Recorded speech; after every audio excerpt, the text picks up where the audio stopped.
Magandang hapon po sa inyong lahat. Ako po ay 45 anyos, na karpintero lamang. Tawagin niyo na lang po ako sa pangalang Emmanuel. Ibabahagi ko po sa inyo ang isang nakakakilabot na karanasan ko at ng aking biyenang lalaki sa isang baryong hindi namin akalaing pinamumugaran pala ng mababangis na mga aswang. Itago na lang po natin ang baryo namin sa pangalang Baryo Masanto at ang baryong pugad naman ng mga aswang bilang Baryo Kahindik. Parehong matatagpuan ang mga ito sa isang distrito ng isa sa mga probinsya ng gitnang Luzon. Hindi ako talaga taga Masanto. Bali ang napangasawa kong si Kasmir ang taga rito. Wala pa kaming sariling bahay. Nakikipisan lang kami sa bahay ng mga biyenan ko. Masasabi ko na magandang baryo ang Masanto kahit medyo liblib, tahimik, sariwa ang hangin at ang mga tao ay makadiyos. Uso pa rin dito ang palitan ng kalakal. Sa halip na pera ang pambayad sa mga kailangang pagkain, damit at serbisyo, ay pagkain din, damit at serbisyo rin ang kapalit. Ako at ang biyenan ko ay pagkakarpintero ang hanap buhay. Si Tatay Emil ay isang foreman. Masipag at responsableng haligi ng tahanan si Tatay Emil. Isa lang ang ayaw ko sa kanya. Hindi naman sa minamasama ko ang pag-inom-inom niya ng alak. Pero si Tatay kasi, madalas ay lumalabis. Kung saan-saan pa nakikiinom, kung minsan pa nga, ay hindi na namin nasusundo. Bali-balita pa naman na may gumagala raw na mga aswang sa lugar namin. Isang araw ng linggo, nagsimba kaming mag-anak. Solong anak lang naman ang misis ko. Kaya kami lang ng biyenang babae ko, si Kasmir, at ang nag-iisa rin naming anak na lalaki, ang sama-samang nagsimba. Ay, ano ba yan? Linggon-linggo. Hindi na naman natin kasama magsimba si Tatay. Kaya aga-aga kasi nasa inuman na naman. Baka mamaya, kung saan na naman mapadpad yun. Ay nako, Emmanuel. Mamaya, pagkasimba natin, ay hanapin mo kagad si Tatay, ha? Baka maghapon na namang mag-iinom yon. Mahirap nang abutan na naman ng gabi yon. Alam mo naman, may gumagala raw na mga aswang dito. Nakakatakot at baka si Tatay ang sumunod na mawala. Huwag naman sana, Diyos ko. Huwag kang mag-alala, mahal. Yun din talaga ang gagawin ko kagad. Magtatanong-tanong ako mamaya. Nung nakaraan kasi, ay sa dulong puro ko pa nakita si Tatay. Baka nandun na naman siya. Ay nako, ewan ko ba. Ang hirap pagsabihan ni Tatay. Para rin naman sa kanya yon. At para sa ikapapanatag ng loob natin. Hindi na lang niya tayo isipin. Kaya ikaw, Emmanuel, subukan mo lang talaga na tumulad kay Tatay at malalagot ka sa akin. Kung aaswangin mo ako, mahal, okay na okay sa akin. Tumigil ka. Huwag kang ano dyan, ha, at seryoso ko. Baka gusto mong literal na aswangin kita. Yung tatagtarin kita ng kalmot sa buong katawan mo. Hindi mo alam kung paano ako magalit. Grabe ka naman. Nagbibiro lang naman ako eh. Oh, yung mukha mo. Sobrang nalukot na. Mukha ka ng tsongga. Inayo. Tignan nyo nga tong orangutang na ito. Parang sinasabi niya ba na lahing unggoy tayo? Kutusan nyo nga. Ngunit natawa na lang si Nanay Nena sa harutan naming mag-asawa. Nasabihan patuloy kaming nagmumurang mga kamatis dahil parang bumalik daw kami noong panahong nagliligawan pa lang kami. Matapos yun, ay biglang iniba ni Nanay ang paksa ng usapan namin. Napunta sa usapang aswang. Ay basta, Inay, kapag maggagabi na, kailangan wag daw tayong nasa labas pa. Bawang at asin lang naman daw ang katapat ng mga aswang bilang pantaboy sa kanila. Ang totoo nga niyan may dala ngayon ako dito sa pitaka ko. Saka, may Biblia rin tayo, di ba? Lahat ng masasamang elemento sa paligid, kabilang ng mga aswang, ay malamang takot sa Biblia. Hindi siguro sa lahat ng pagkakataon ay takot sila sa Biblia. Ang mga elemento, oo, takot talaga sila. Pero pagdating sa mga aswang, hindi lahat. Depende kung anong klaseng aswang. Ang pagkakaalam ko, yung tinatawag na mga gabunan, hindi yata takot sa Biblia. Maski nga umaga sumasalakay ang mga yon. Diyos ko, wag naman sanang mga gabunan ang gumagala rito sa atin. Paano na lang itong anak nating nag-aaral pa? Siguro kailangang hatid sundo na rin natin, Emmanuel. Yun nga lang, magiging abala pa sa hanap buhay natin. Pero kung para naman sa kaligtasan niya, ay pagtitiisan na lang natin, hindi ba? Pwede naman siguro, inay, na kayo na lamang ang magatid sundo kay Emir. Hayaan niyo na kami na lang ang maghanap buhay. Tumigil na po kayo sa paglalabada. Pumayag naman doon si Nanay Nena.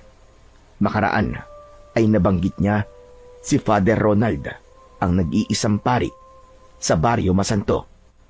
Ay, oo nga pala. Pwede naman tayong humingi sa kanya ng agwa bendita. Yun ang pansaboy natin sa mga aswang para mapaso sila at matakot lumapit sa atin. Nanay Nena, totoo po ba yung naririnig ko tungkol kay Father Ronald? Na may taglay daw po siyang anting-anting? Ayon kay Nanay Nena, posible raw na totoo yun. Pwede rin daw na baka sadyang malakas lang daw ang pananampalataya ni Father Ronald, kaya parang may anting-anting na rin. Sabi pa niya, mas naniniwala daw siya na may sa anting-anting nga si Father. Kasi raw, hindi naman daw yata nagbabahagi ang Diyos ng kanyang kapangyarihan sa tao. Yun nga lang, hindi daw namin alam kung anong anting-anting ang taglay ni Father. Siguro kailangan nating alamin kung ano ang taglay na anting-anting ni Father. Siya talaga ang pinakakakailanganin natin laban sa mga aswang. Albularyo o antingero sana. Kaso lang, wala namang ganun dito sa atin. Baka sa bayan meron, kaso aarkila pa tayo. Kayo ba, inay? Wala ba kayong alam na herbal na panlaban sa mga aswang? Para naman may pangontra tayo kung sakali. Kung alam niyo lang, gabi-gabi ay palagi akong kinakabahan. Lalo na sa tuwing umaalulong si Tagpi. Pakiramdam ko anong oras may makukuha sa atin at malala pa ng aswang. Ako, mahal, may kakilala akong albularyo pero dun pa sa amin. Minsan nga magtatanong-tanong ako kapag may nadalaw sa atin na kamag-anak ko. O kaya ay si inay. Baka dumalaw siya rito sa katapusan ng buwan. Ay, mabuti kung ganon. Nakakatakot na talaga dito sa atin. Palibasa ay medyo liblib, kaya siguro dito ngayon gumagala ang mga aswang. Importanteng maging handa na rin tayo. Mahirap yung sakalan tayo kikilos kung kailan malala na ang pagsalakay rito ng mga aswang. Saka diba, malalaman mong aswang ang kaharap mo kapag tumingin ka sa mga mata nila at nakita mong baligtad ang refleksyon mo. Tama ka, mahal. Mabuti naman at alam mo yan. Sasabihin ko pa lang sana sa'yo Ikaw pa naman kung sino-sino kinakasalamuha mo at nakikipagchismisan ka. Mamaya aswang na palang kachismisan mo. Tumigil ka nga.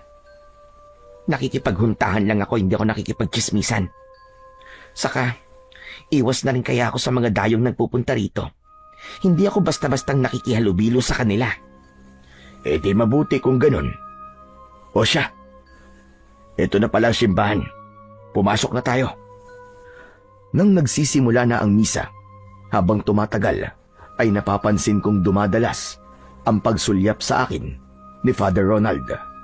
Yung sulyap na para bang may gustong sabihin sa akin na hindi ko maintindihan. Napapansin ko ring panaka-naka niyang kinakapa ang tapat ng gitnang dibdib. Noon ko naman napansin ang parang nakabakat sa dibdib niya na hugis bilog. nasa tansya ko ay kasinlaki ng lumang piso nung araw. Nang matapos ang misa, ay pasimpleng siniko ako ni Kasmir. Ano, Emmanuel? Lapitan mo na si Father Ronald. Humingi ka na ng agwa bendita. Sa tingin ko, may gusto rin siyang sabihin sa'yo. Kaya pasulyap-sulyap siya sa'yo kanina pa. O sige, hintayin nyo na lang ako doon sa labasan. Sabay-sabay na tayong umuwi. Saglit lang siguro to. Saktong paglingon ko para sana puntahan si Father, ay siya namang pagkaway niya sa akin para lumapit. Sinenyasan niya akong sumunod sa kanya sa bahay pari niya. Nakarugtong lang naman ng simbahan sa may gilid nito. Nang makarating kami roon, ay pinaupo niya ako at tumikhim pa muna bago nagsimulang magsalita. Emmanuel Iyo, napakahalaga na sasabihin ko sa iyo. Kaya sana ay makinig ka mabuti. Sige po, Father. Makikinig po akong maigi. Ang totoo nga po niyan may sadya rin po ako sa inyo. Pero mamaya ko na po sasabihin. Kayo na po muna ang mauna. Batid mo naman siguro na dito sa baryo natin ay may gumagalang mga aswang. Ilang kababaryo na natin ang nawawala. Kaninang madaling araw ay natagpuan na raw ang katawan ng isa nating nawawalang kababaryo. Wakwak ang tiyan at wala ng mga lamang loob. May kagat rin sa leeg at wala na halos dugo. Marami ring mga kalmot sa mukha at sa katawan. Ibig sabihin, hindi kagagawa na ng sindikatong kumukuha ng mga tao para lamang sa kanilang lamang loob. Bakit wala po kaming nabalitaan, Father, tungkol dyan? Madaling araw yun natagpuan iyo at isa ko sa nandun na nakasaksi. Kung bakit nandun ako sa mga oras na yon ay mamaya ko na ipapaliwanag. Isa pa ay nandun din si Kapitana at ang mga tanod. Isa sa mga tanod ang nakakita sa bangkay. Pinagsabihan kami ni Kapitana na wag daw munang ipagsasabihan na tuklasan namin para raw hindi magpanik ang mga tao. Ang utos ni Kapitan ay balaan na lang daw ang mga kababaryo natin na maging handa palagi dahil totoong may gumagalang mga aswang. Di ba nga, ay ipinaalala ko rin yung kanina pagkatapos ng misa. Ganun po pala. May punto naman po si Kapitan. Pero sa palagay po ninyo, Father, ano pong klaseng aswang ang gumagala rito sa ating baryo? Sandali munang natigilan si Father at parang tinatansya ako. Maya-maya pa ay kinapa niya ang kanyang dibdib. Makaraan ay inilabas niya kung anuman ang bumabakat na hugis bilog. Medyo nanlaki ang mga mata ko nang mapansin kong kwintas pala yun na may palawit na parabang medalyang gawa sa tanso. Ano pong klaseng kwintas yan, Father? Anting-anting po ba yan? Teka, parang nga pong anting-anting talaga yan, ha? Parang gano'n na nga iyo. Ang tawag dito ay medalyon. Medalyon ito ng antingero. Pero hindi ako antingero. Bigay lang ito sa akin ng dati kong kaibigan na isang antingero mismo. Ito ay panlaban daw sa mga aswang. Aba, mabuti naman po at meron kayo niyan, Father. Tamang-tama. Yan po ang kailangan natin ngayon. Pero, paano po ba yung gagamitin na panlaban sa mga aswang? Alam niyo po bang paganahin yan?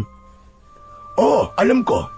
Ang problema lang ay hindi ang katulad kong pare ang makakapagpagana nito.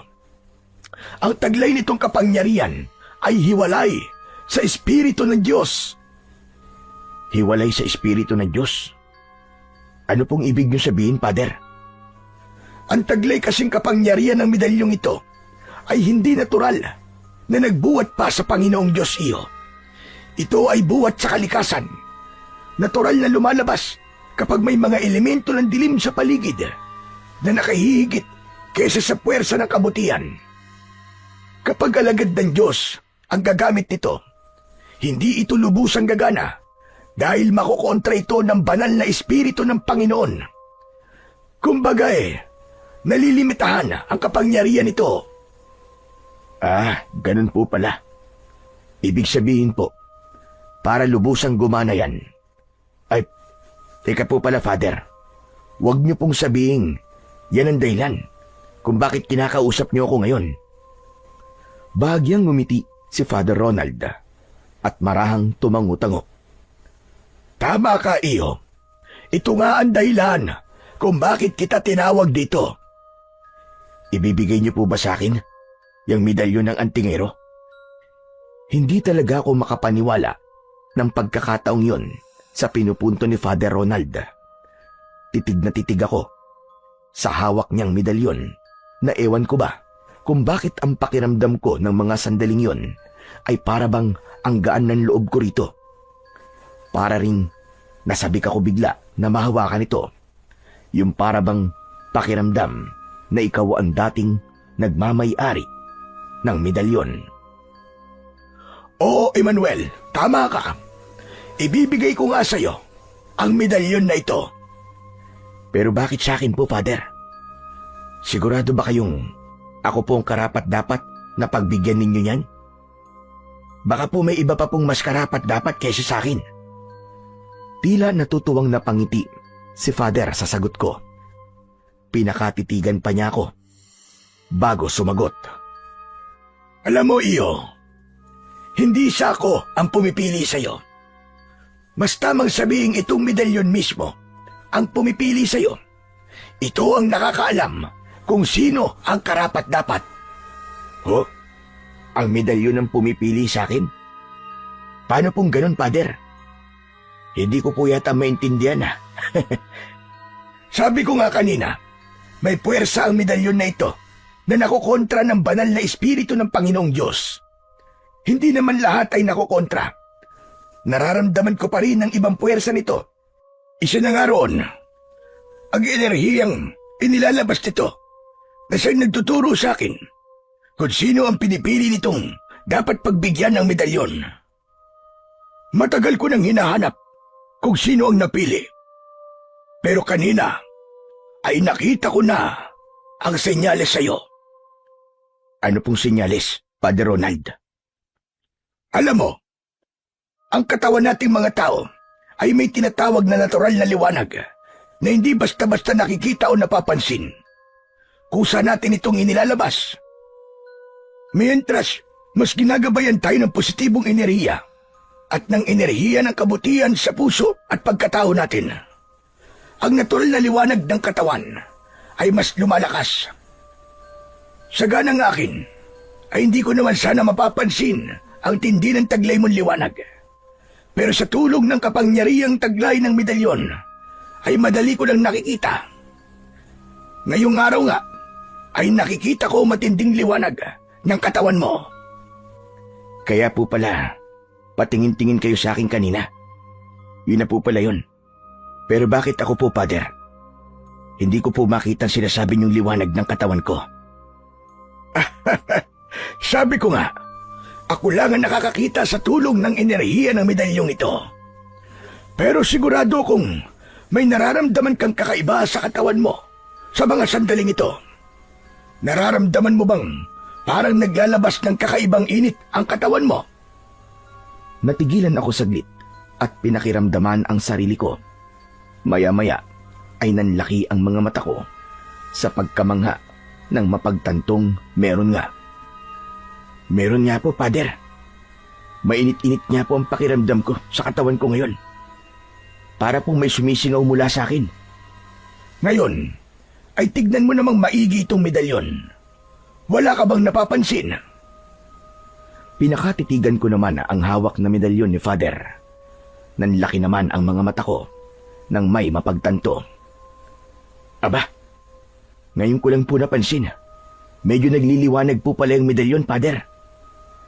Isa pa ito sa senyales na nasa malapit ko lang ang napili. At ikaw ngayon, Emmanuel. Saka, bakit po pala kailangan may mapiling pagbigyan yan, Father? Ano po ba ang magiging papel ko? Ikaw ang nakatakdang lumaban sa puwersa ng mga aswang, Emmanuel. Ikaw ang poprotekta sa baryo natin laban sa kanilang pagsalakay. Ito ay seryoso at apurahang papel. kailangan maihanda ka na sa lalong madaling panahon bago pa lumala ang pagsalakay nila rito sa baryo. Kailangan malaman natin kagad kung saan sila nagkukuta at tuluyan silang maitaboy o kung posible ay maubos ang kanilang lahi. Nakaramdam ako ng kilabot ng sandaling yon dahil sa mga sinabi ni Father Ronald.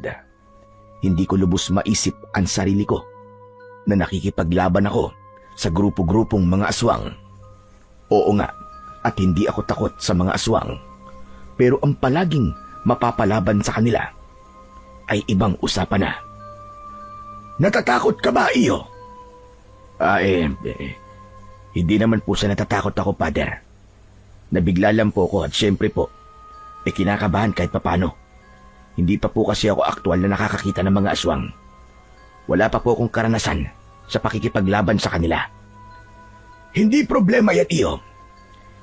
Ituturo rin sa iyo ng puwersa ng medalyong ito ang mga paghahandang kailangan mong gawin. Ito na rin mismo ang magtuturo sa iyo kung paano ito pagaganahin. Kailangan mo lamang ng matinding konsentrasyon habang dinadama mo ang enerhiya nito.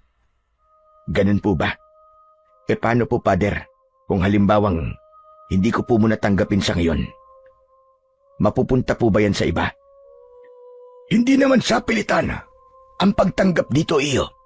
Pero uulitin ko lang sa iyo, hindi na natin kailangan pang palalain ang sitwasyon ng baryo natin laban sa pagsalakay ng mga aswang. Bago pa tayo kumilos, mas maaga mo itong matatanggap, mas mabuti. Isipin mo na lang, paano kung isa sa mga mahal mo sa buhay o malalapit sa iyo ang biglang mabiktima? Importante na hindi tayo ang maunahan ng mga aswang. Sa katungkol dito sa medalyon, hanggat hindi pa ito napupunta sa dapat magtaglay nito, darating ang araw na matutuntun din nila kung nasaan ito. At sino mang hindi karapat-dapat na nagtataglay nito, ay siya ang mas unang pupuntiriyay nila. Siyempre, ay una nilang sisirain ang bagay na hahadlang at kakalaban sa kanila. Isa pa, ngayong naglalabas na ng mas matinding liwanag ang katawan mo, dahil napili ka na nitong medalyon, ibig sabihin, ay mas madali ka na ring matutuntun ng mga aswang, lalong-lalo na sa gabi. Magiging puntirya ka na rin nila. Magiging delikado ka at mas madali ka nilang malalapitan kung hindi mo pa rin taglay itong medalyon. Nakukuha mo ba ang pinupunto ko, iyo? Naumid na lang ako at mas lalong kinabahan sa mga sinabi ni Father. Obligado na pala akong tanggapin ang medalyon sa ayaw ko man o sa gusto. Mga ilang saglit din akong hindi nakaimik kay Father. Nagpalipat-lipat na lang ako ng tingin sa kanya at sa hawak niyang medalyon na noon ay bahagya pa rin nagliliwanag. Para bang hinihintay talaga akong tanggapin ng tuluyan ang medalyon na yon. At sa wakas, nang maisip ko ang para sa seguridad ng pamilya ko at ng mga biyenan ko, ay nakapagpasya na rin ako. Tama si Father. Dapat ay nakahanda na ako kagad na protektahan sila anumang sandali na sumalakay ang mga aswang. Hindi ako makakapayag na may mabiktima sa kanila. Ano, iyo? Tatanggapin mo na ba ngayon itong medalyon o hindi mo na? Timbangin mong maigi ang mga sinabi ko. Pareho rin tayong malalagay sa peligro kung hindi mo pa ito tatanggapin kagad. Pareho tayong magiging mainit sa matatalas na mga pandama ng mga aswang. Nakapagpasya na po ako, Father. Tatanggapin ko na po yan ngayon din. Hindi po ako makakapayag na may mabiktima pa mga aswang sa mga mahal ko sa buhay. Saka ayoko na rin pong dumami pa ang mga nabibiktima ng mga aswang dito sa baryo natin. Bawat buhay po ay mahalaga. Napahugot ng malalim na hininga at napangiti ng maluwag si Father sa naging tugon ko. Tumaba ang puso ko sa binitiwan mo salita, Emmanuel. Tunay na isa kang mabuting tao at may mabuti ring puso. Kaya hindi na rin ako nagtaka na ikaw ang napili nitong medalyon. O siya, heto iyo. Mula ngayon ay ikaw na ang Panginoon ng medalyong ito. Ikaw na ang magiging tagapagtanggol ng Baryo Masanto. Sana nga po, Father, ay mapangatawanan ko ang pagkakapili sa akin. Nagpapakatotoo po ko, Father. Kinakabahan po talaga ako dahil sa papel na ito na iniatang niyo sa akin. Ano po bang maipapayo niyo sa akin para mawala po maraming agam-agam sa isip ko? Simple lang iyo. Manalig ka sa ating Panginoong Diyos. Hingin mo ang gabay niya sa isang dibdibang panalangin. Ikalawa, magtiwala ka rin dyan sa kapangyarihang taglay ng medalyon at sa espiritu o puwersang gumagabay riyan. At siyempre, ay magtiwala ka rin sa sarili mo at sa mga abilidad mo. Tandaan mo, kung napili ka niyang medalyon, ibig sabihin, ay alam nitong kayang-kaya mong kalabanin at talunin ang puwersa ng mga aswang at ng kadiliman. Sa mga sinabi ni Father, ay talagang lumakas ang loob ko. Parang noon ko lang naramdaman na may higit pa pala akong halaga sa mundo. Dahil din sa medalyon ay napagtanto kong napakaigsi nga talaga ng buhay, kung kaya kailangan protektahan ito laban sa mga masasamang elemento sa paligid na kadalasan ng walang pagpapahalaga sa buhay ng kanilang nabibiktima. Naisip ko tuloy yung kaawa-awang nabiktima na winakwak daw ang katawan, inubos ang dugo at mga lamang loob. Walang awa at wala talagang patawad ang mga aswang. Nako, maraming salamat po talaga, Father, sa lahat po na sinabi niyo sa akin. Malaking tulong po talaga bilang pampatibay ng loob sa akin. Walang anuman iyo. Yun naman talaga ang papel ko. Basta't para sa ikabubuti, ay yun ang isusulong natin. O siya, naghihintay pala sa'yo ang pamilya mo sa labas. Baka mainip sila. Sige na, puntahan mo na sila. Ako naman ay maghahanda pa. Inimbitahan kasi ako sa isang padasal. At kasunod nun, ay may bibindisyonan pa akong bagong tayong bahay sa Purok 5. Basta, yung medalyon na, ingatan mo at kailangan ay palagi mo yang suot-suot. Maging alerto ka lagi at pakiramdaman mo yan at magudyat yan kung may kailangan kang gawin o kung may presensya ng aswang sa paligid. Bawat iutos sa'yo ay sundin mo lang ng walang pag-aalinlangan. Sige po, Father. Maraming salamat po ulit sa lahat. Kayo rin po, Father. Ipanalangin niyo po ako palagi. Aba, oo naman. Palagi ka nang kasali sa mga panalangin ko. Pero siyempre, para maging mas malakas ang panalangin ko, kailangan ay kumilos ka rin nang naaayon sa layunin nating labanan at talunin ang mga aswang.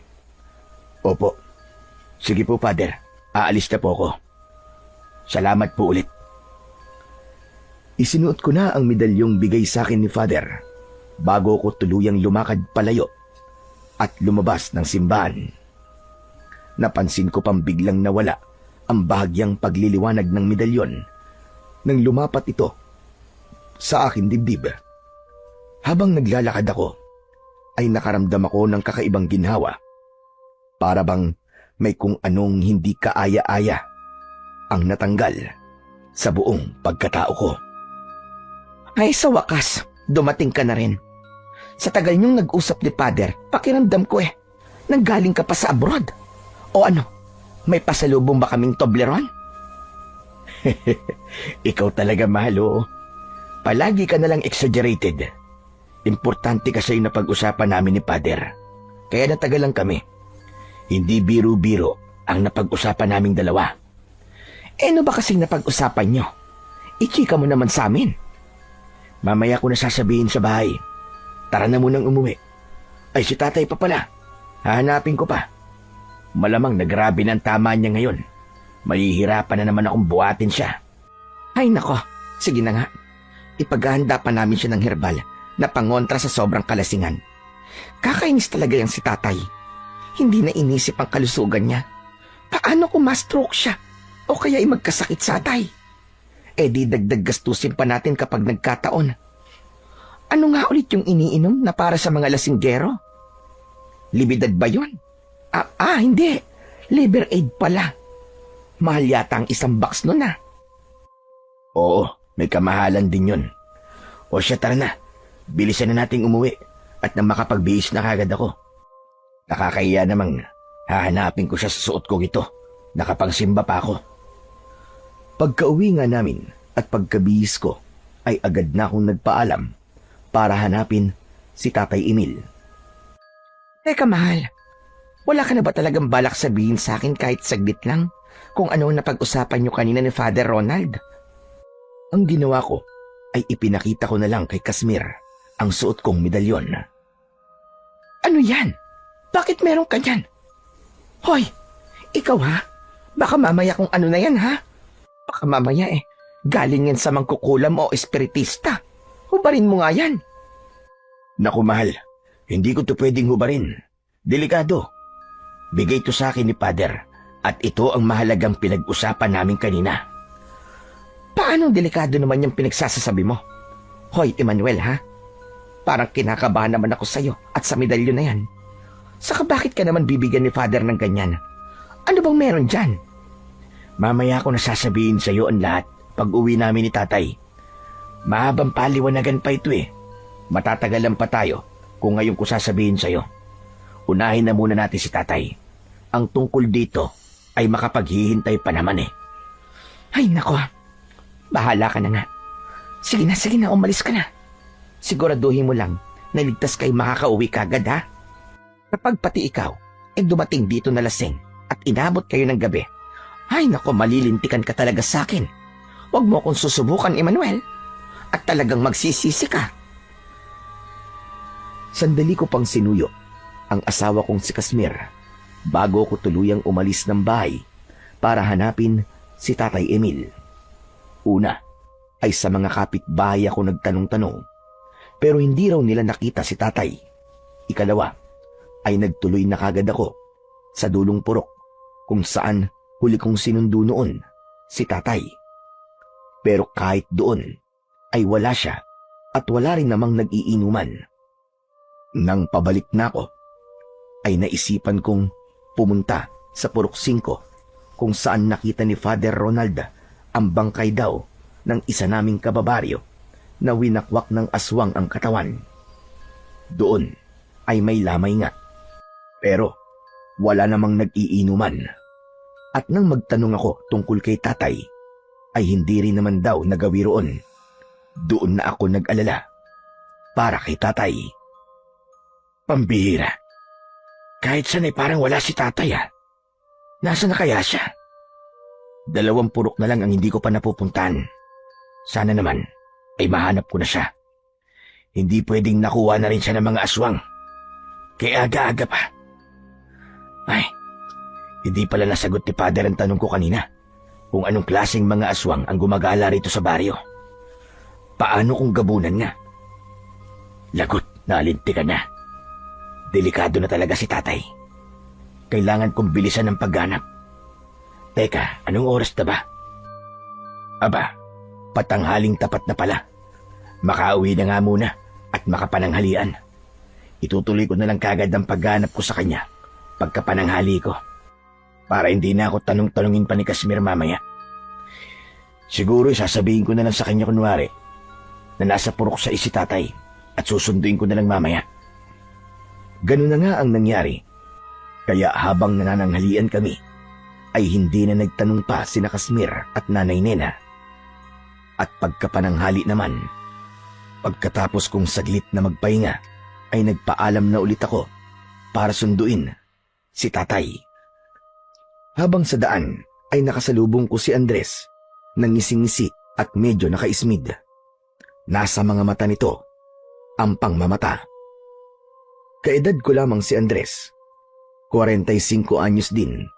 Katulad ko ay isa ring karpintero. Kailan lang ay nakiusap ito kay Tatay na kuhanin para sa bagong bahay na tinatrabaho namin Kaya lang ay tinanggihan ni tatay dahil kumpleto na nga kami. Dahil dito ay nagtanim ito ng sama ng loob kay tatay at pati na rin sa akin. May ibinulong si Andres, pero dinig na dinig ko naman. Hinahanap na siguro ng mokong na to ang biyenan niyang lasenggo. Hala, sige. Maghanap ka ng maghanap, pero mamumuti lang ang mga mata mo. Medyo nagpantig ang mga tenga ko ng sandaling yon dahil sa tawag sa amin ni Andres. Pero mas pinairal ko ang lamig ng isip. Alam ko naman kung bakit ganun na lang ang galit nito sa amin ni Tatay Ramil. Saka ko na lang siguro papatulan kapag sumobra na ito. Inisip ko na lang na baka alam nito kung nasan si tatay at kailangan ko tong matanong ng maayos. Paring Andres, kumusta? Baka alam mo naman kung saan nag-inom si tatay. Nakakainis nga eh. Kanina ko pa kasi hinahanap. Makapare ka dyan ah. Saka ano bang pakialam ko sa biyenan mo? Huwag mo akong matanong-tanong kung nasan siya. At hindi niya ako tagabantay. At sa akin ka pa talaga nagtanong ha? Magpakahirap kang hanapin siya. Diyan ka na nga. At baka mahawa pa ako sa pagiging tokwan yung dalawang magbiyanan. Abat. Pero bigla kong natigilan ng pagtalikod ni Andres ay naramdaman kong parang umiinit at bumibigat ang suot kong medalyon.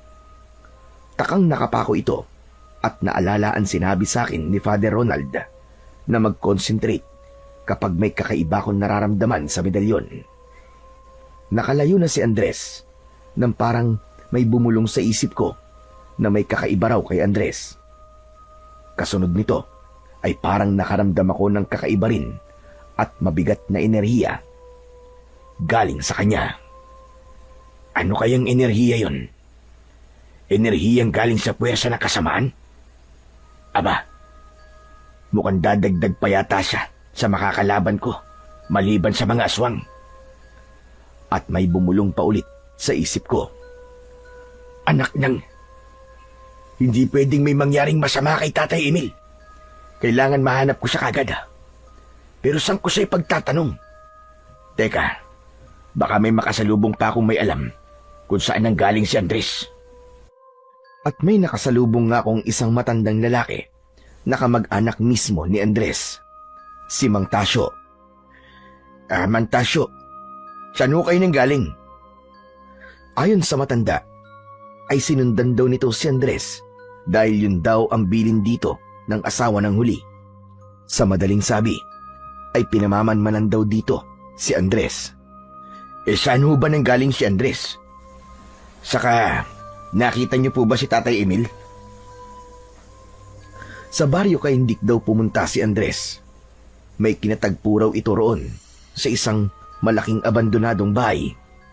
Nang bumalik daw ito ng masanto, ay natsyempuan daw naman ito si Tatay Emil. Inaya nito ang huli na mag-inom daw. Pero sa baryo Kaindik sila tumuloy. Nang muli raw umuwi si Andres, ay hindi na nito kasama si Tatay Emil. Hindi na raw alam ni Mang Tasyo kung saan sa baryo Kaindik naroon si tatay. Ang suspetsa raw nito ay baka sa abandonadong bahay din dinala ni Andres. Sinabihan pa ako ni Mang Tasyo na puntahan kagad si Tatay Emil sa baryo Kaindik.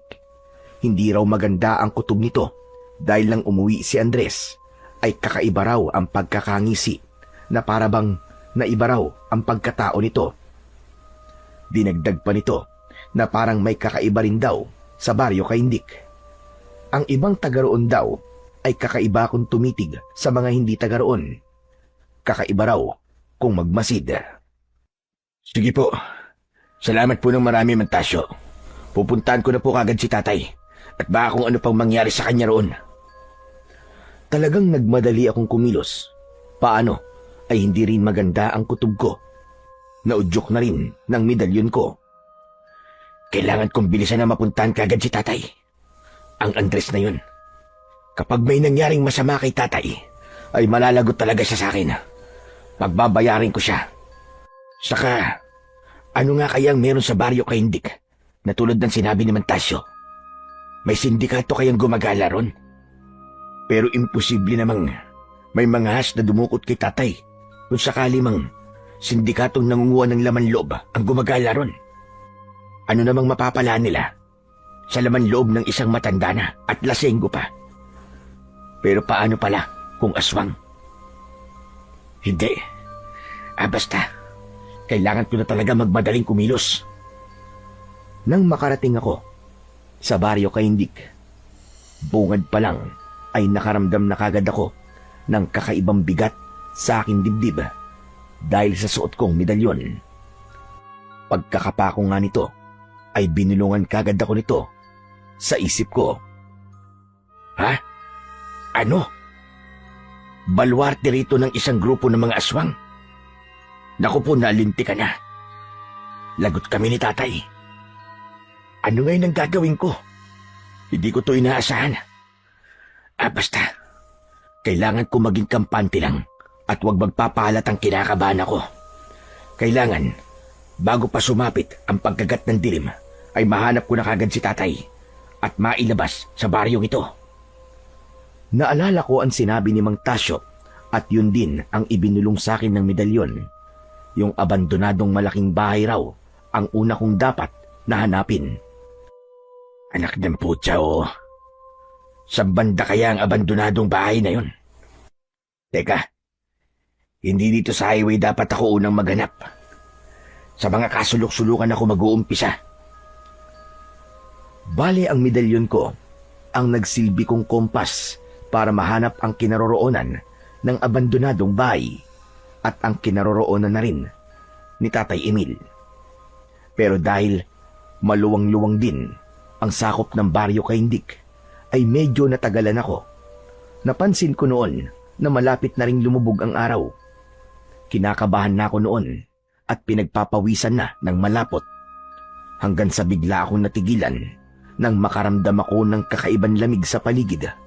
Kasunod nito ay binulungan ako ng medalyon na nasa malapit na raw si tatay, pero binalaan ako na maging alerto sapagkat sa paligid daw ay may mga aswang na nag-aabang. Lumingali nga ako sa paligid. Napansin kong nasa banda na pala ako ng baryo na masasabing liblib na dahil maraming puno. Maraming talayb at kakaunti lang ang mga bahay. Tansya ko ay mga 3 lang ang nakikita kong mga bahay at magkakalayo pa. Yung isa ay medyo nasa dulo pa at mukhang yun ang pinakamalaking bahay. Aha! Mukhang yun nasa dulo na yata ang sinasabing abandonadong bahay. Ginapangan na ng mga baging ang bubong nun. Teka, baka tayo ng mga aswang. Patay, baka nandun si tatay. Medalyon, ano ang gagawin ko kung sakaling mapaharap ako sa mga aswang? Paano ko ililigtas si tatay kung sakaling buhay pa siya? Sana ay buhay pa nga siya. Medalyon, sagutin mo naman ako. Binulungan ako ng medalyon na magtuloy-tuloy lang daw ako sa paglalakad pagkat may nararamdaman daw itong kakaibang enerhiya sa may malapit. Isang enerhiyang pwede ko raw magamit laban sa mga aswang. Una ay nag-alinlangan pa akong sumunod. Paano ay noon ko lang napansin na may naririnig pala akong mga kaluskos mula sa kung saan. Parang may naririnig din akong mahihina at kakaibang mga ungol na hindi ko alam kung saanong hayop. Basta, parang sa galit na aso na para bang leon. Maya-maya pa ay biglang parang umatras ang mga kaluskos at napansin kong gumalaw-galaw ang ilang talayb na ang direksyon ay papunta sa malaking bahay sa may dulo.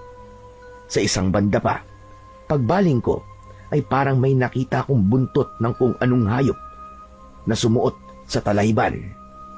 Napakunot ang noo ko sa pagtataka. Buntot ng anong hayop yon? Bakit ganun ang dulo? Parang uluhan ng sibat na malapad. Aba, Baka mga aswang nga ang mga yon. Mga aswang na nagpapalit ng anyo. Diyos ko, nakakakaba naman ito. Mukhang hindi ko yata kaya ito. Maya-maya pa ay pinagmadali na ako ng medalyon ko. Napatingala patuloy ako sa kalangitan. Kumakagat na ang dilim, kaya naman ay tarantang sinimulan ko ng humakbang pasulong. Kada akbang ay binubundol ng kaba ang dibdib ko dahil sa ingay ng tuyong mga daon na naaapakan ko. Alerto rin akong nagpalinga-linga sa paligid. Baka kasi bigla na lang may maglitawang mga aswang ay hindi pa talaga ako handa. Wala pa naman akong naidalang kahit na anong panlabang sandata. Nang sa isang banda, may nakita kong putol na sanga ng puno na ang dulo ay patulis. Kaagad ko yung nilapitan para sana pulutin. Pero papalapit pa lang ako, ay bigla naman akong napatid ng kung anong bagay. Bunga nito ay halos mapusubsub ako sa damuhan. Mabilis din akong tumuwid kagad ng tayo at muling lumingalinga sa paligid. Pagkaraan ay tinignan ko kung ano ang nakapatid sa akin. Nanlaki ang mga mata ko nang makita ko kung ano yon. Anak ng putya! Tsinelas to ni tatay ah! Pero ano tong katabi niya? Batong itim? Anong klaseng bato ito? Bakit makintab at parang... Napakapa ako sa suot kong medalyon nang maramdaman kong umiinit na naman ito. Agad ko ring narinig ang bulong nito sa isip ko. Sa aswang ang batong itim na ito. Kung ganun, ay nakuha nga talaga nila si tatay. Diyos ko, baka wala na ang itay. Hindi maaari ito. Boy pa kaya ang itay? Medalyon, sumagot ka naman. Sabihin mo sa akin na buhay pa siya. Dahil kung hindi... Hindi ko na ituloy ang sasabihin ko nang sagutin kagad ng medalyon ang tanong ko. Ayon dito, nararamdaman daw nitong buhay pa raw si tatay. Ngunit nasa alanganing sitwasyon. Mukhang marami daw batong itim ang pinuno ng mga aswang at mukhang isang normal na tao raw ang pinagbigyan ng batong itim na ngayon nga ay hawak ko na. May bakas daw ng kamay ng normal na tao ang batong itim. Posible raw na ipinamumudmud ng pinuno ang mga batong itim sa mga tao. Ipinapakalat nila ang kanilang lahi sa pamamagitan ng pangahawa sa pamamagitan ng batong itim. Sa ibinulong na yon ng medalyon sa akin, ay bigla kong binitiwan ang batong itim. Kung ganun, ay hindi ko pala dapat hawakan ng batong itim na ito. Paano kung maging aswang ako? Bakit tinayaan mong mahawakan ko pa? Ipinaliwanag ng medalyon na hindi ako tuluyang magagawang aswang ng batong itim dahil suot ko nga raw siya. Inutusan ako nitong pulutin ito kagad bago pa may dumating at agawin yun sa akin. Gagamitin daw namin yun laban sa mga aswang, lalo raw at wala kong dalang kahit na anong sandata o pangontra. Nang biglang may mga kaluskos na naman akong naririnig sa paligid at parang papalapit pa sa kinaroroonan ko, ay dali-dali kong pinulot ang batong itim. Ibubulsa ko na sana ito, pero inutusan ako ng medalyon na lunukin ito kagad para hindi na ito tuluyan pang maagaw kung sakali. Ano? Nasisira ka ba? Ano na lang ang mangyayari sa akin kapag nilunok ko ito? Hindi ko sana susundin ang iniuutos sa akin ng medalyon. Ibubulsa ko na lang sana ang batong itim. Pero nagulat ako nang magkusa ang mga kamay ko na umangat sa tangkang isubo sa bibig ko ang bato. Naalarma ako siyempre sa gustong mangyari ng medalyon. Teka, hindi! Huwag! Ayoko maging aswang! Niloloko mo ba ako, medalyon? Peke kang medalyon! Huwag! Wala na akong nagawa nang tuluyang kong malunok ang batong itim. Nang sandaling yon ay sakto pang tuluyan ng dumilim ang paligid. Pinakiramdaman ko ang sarili ko pagkatapos. Unti-unti kong nararamdaman ang paglalaban ng dalawang puwersa sa loob ko. Isang mainit na puwersa at isang napakalamig na puwersa. Una, ay parang nangingibabaw ang malamig na puwersa, pero biglang tumindi ang mas mainit na puwersa at mas nangibabaw kaysa sa malamig. Ang sumunod namang nangyari ay nagpakunot sa noo ko at nagpalito sa akin. Biglang parang tumatalas ang paningin ko at kahit mabilis na lalo pang dumidilim ang paligid, ay para bang klarong-klaro kong nakikita pa rin ang mga bagay-bagay. Bigla ring lumakas ang pandinig ko. Nagpalinga-linga ako sa mga naririnig kong mga singasing at ungol at parang natutukoy ko kung nasaan sila banda. Pati pang amoy ko ay tumalas din. Nakakaamoy ako ng kakaibang malansa at mabahong amoy na para bang may kung anong nabubulok na bagay na halong parang amoy utot na sobrang bantot. Medalyon, ano bang nangyayari sa akin? Bakit biglang tumala sa mga pandama ko? Lalo na ang paningin ko. Saka bakit parang bumabaho na rin ako? Ano bang nangyayari? Sabihin mo nga sa akin. Halos mawindang ako nang sabihin sa akin ng medalyon na nagsisimula na raw akong maging aswang, pero wag daw akong mag-alala dahil pansamantala lang daw yon. Gagamitin lang daw ang batong itim bilang proteksyon ko at bilang panligaw na rin sa mga aswang at para na rin daw matakpan ang enerhiya ng medalyon. Hindi raw malalaman ng mga aswang na may suot pala akong medalyon. Nang sandalingang yon ay unti-unting nagbabago na ang aking anyo. Hindi ako makapaniwala habang pinagmamasdan kong nagiging mabalahibo ang katawan ko. Tinutubuan ng mahaba at matutulis na mga kuko ang mga daliri ko, kapwa sa mga kamay at paa. Bumubuhaghag din at tumitigas ang tubo ng buhok ko. Ang bibig ko naman ay ramdam kong umuumbok at ang mga pangil ko ay tumutulis at umaalsa. Hindi ko rin mapigilang sumingasing at umungol. Nang malubos ang pagbabago ng aking anyo, maya-maya pa ay narinig ko na naman ang mga kaluskos sa paligid kung saan-saang direksyon. Nang lumingalinga ako, ay napaatras ako nang mapansin kong may mga lumalabas mula sa mga talayib sa palibot ko. Mga parang aso na kulay itim. May mahaba at lumalaylay na mga tainga ang mga ito. Mapapayat ang mga katawan na malakanggaro na mas mahaba pa ang mga paa sa likuran kaysa sa unahan. Parang baligtad ang posisyon ng kanilang mga paa. Ang mga buntot nila ay mahaba at katulad ng namataan ko bandang una. Ang singkit na mga mata naman nila ay nagbabaga sa kapulahan. Tadtad ng mga pangil ang kanilang naghahaba ang mga bunganga. Bulong sa akin ng medalyon ko ay mga sigbin daw ang tawag doon, mga alaga ng mga aswang.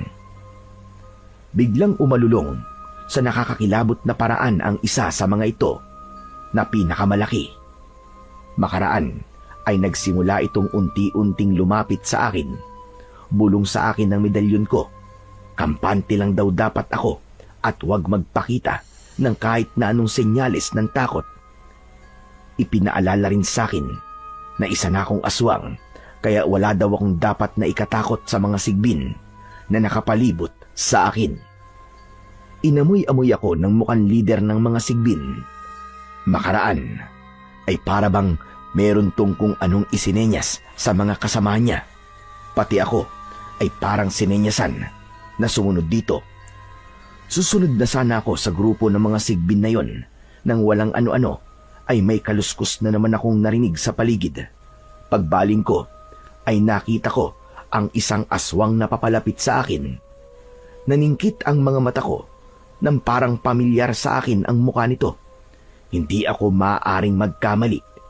Kamukhang kamukha ito ni Andres. Aha, may bagong aswang pala rito. Sino ka? Ikaw ba ang nakapulot sa batong itim na nahulog ko sa banda rito? Sasagutin ko sana ito, pero binulungan ako ng medalyon ko na wag daw akong magpapakilala rito sa totoo kong pagkatao, mag-isip daw ako ng ibang pangalan. Ako si Amir. Ikaw, sino ka? Andres ang pangalan ko. Isa rin akong bagong aswang. Binigyan ako ng pinunong aswang ng 2 batong itim. Ang isa sana ay sa asawa ko. Pero nahulog ko yun dito. Ikaw ang nakapulot nun, hindi ba? Oo, ako nga. Saka, bakit mo ginustong maging aswang? Ano ba nagtulak sa'yo? Wala. Gusto ko lang naman. Gusto kong katakutan ako ng mga tao. At gusto kong magiganti sa mga taong may atraso sa akin. At sa mga taong binabaliwala ako. Mga taong binabaliwala ka? Tulad naman nino? Tulad ng matandang tokwa na karpintero. At foreman na si Tandang Emil na taga Masanto. At sa manugang niyang si Emmanuel.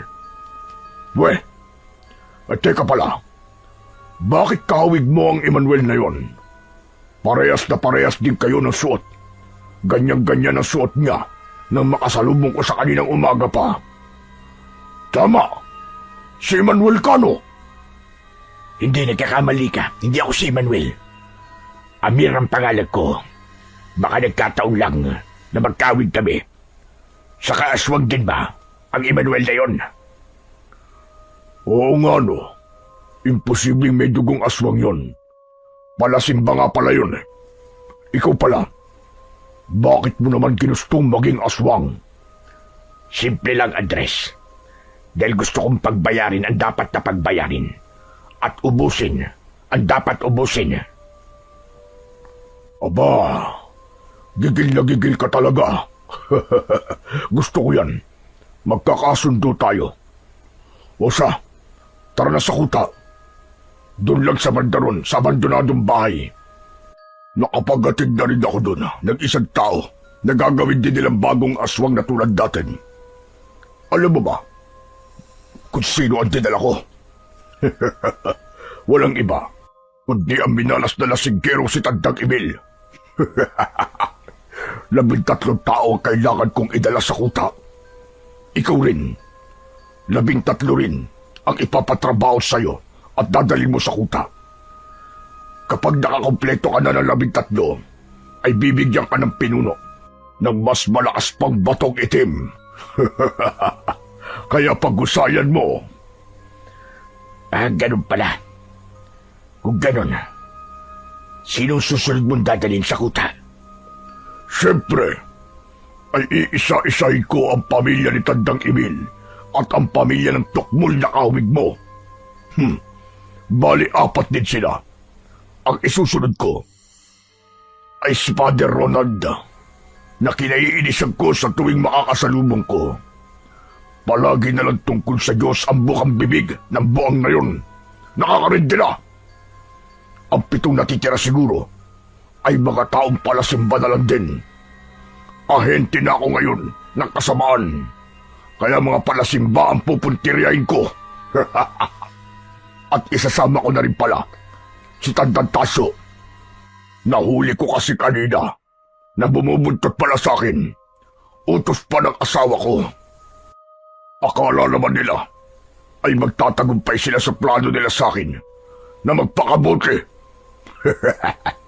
Kaya pati asawa ko ay bala ko na rin palunukin ng itim na bato para wala na akong problemang palagi akong pinipilit na magbagong buhay daw. Mga mukha nila. Nang mga sandaling yon ay nagpupuyos ang kinikimkim kong galit kay Andres. Nanginginig ang mga kamao kong hindi ko maikuyom dahil sa matutulis kong mga kuko. Gustong-gusto ko na siyang pagbayarin sa ginawa niya kay Tatay Emil ng sandaling yon. Pero pinipigilan ako ng medalyon ko. Hindi raw dapat ako basta-basta nagpapadala sa bugso ng aking damdamin. Dapat daw pag-isipang maigi ang kahihinatnan ng binabala ko na pagiganti. Hintayin daw muna dapat na mahinog. Sa ngayon ay dapat ko raw munang alamin ang iba pang mga bagay, lalo na ang tungkol sa sistema ng pamamalakad ng pinuno ng mga aswang. Saka daw ako bubuo ng plano kung paano tuluyang malilipol ang lahat ng mga aswang sa kuta. Saka ko na lang din daw balikan si Andres. Ikaw, ano ang plano mong gawin para makapagdala ng 13 katao sa kuta? Taga rito ka lang ba sa Kaidek? Hindi ako taga rito. Napadayo lang ako rito. Sa ngayon, ay wala pa akong konkretong plano. Hindi ko pag-aalam ang kalakaran ng pagiging aswang. Hindi ko pa rin nakakaharap ang pinuno. Saka na ako bubuo ng plano kapag nakaharap ko na ang pinuno at iba pang mga aswang. Kung ganun, ay tara na sa kuta. Ipapakilala kita sa pinuno at sa iba pang mga aswang. Mula ngayon, magkasangga na tayo. Alam mo bang, magagamit din kita para madala ko sa kuta ang mga kapamilya ng gusto kong paghigantian. Ikaw rin, kahit anong iutos mo sa akin ay handa akong gawin. Tulungan tayong dalawa. Hindi ba maganda yon sa palagay mo? Oo, maganda nga. Simula ngayon, ay magkasangga na tayo. Ayos! Sige, tara na sa kuta. Nang muling umalulong ang mga sigbin, ay nagtuloy na nga kami sa abandonadong bahay na siyang kuta nga raw ng mga aswang. Hindi lang pala basta malaki ang lumang bahay na yon, kundi maluwang-luwang din.